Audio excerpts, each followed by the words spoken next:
Hello বন্ধুরা, দুর্গাপূজায় কোথায় চলে এসেছি দেখো। কোথায় প্যান্ডেল দেখতে এসেছি আমরা।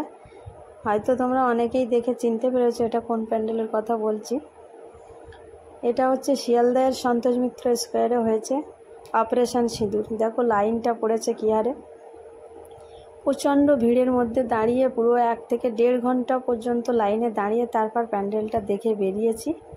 তো সেখানেই ভিডিও করেছি, তোমাদেরকে একটু শেয়ার করছি। তোমরা দেখো, যারা দেখেছো তারা তো অবশ্যই জানো, আর যারা দেখোনি তারা একটু সম্পূর্ণ দেখবে, দেখে কমেন্ট করবে কেমন লেগেছে।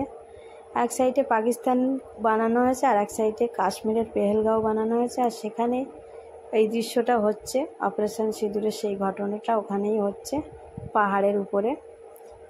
তোমরা দেখো সম্পূর্ণ ভিডিওটা, দেখে তোমাদের কেমন লাগলো অবশ্যই জানিও। আর তোমরা কেমন কেমন প্যান্ডেল দেখেছো সেগুলো জানাতে ভুলবে না। আর আমরা আরও অনেক প্যান্ডেল দেখেছি, কিন্তু এই প্যান্ডেলটা একটু ইম্পর্টেন্ট, তো এইটাই তোমাদেরকে শেয়ার করলাম। যেহেতু অনেকটা কষ্ট করে প্যান্ডেলটা দেখেছি আর তোমাদেরকে একটু ভিডিও করে দেখাচ্ছি। তো তোমরা দেখো সম্পূর্ণ ভিডিও দেখে বলবে কেমন হয়েছে।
मुझे पहलगाम बहुत पसंद है, ब्यूटीफुल।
হয়ে গেছে।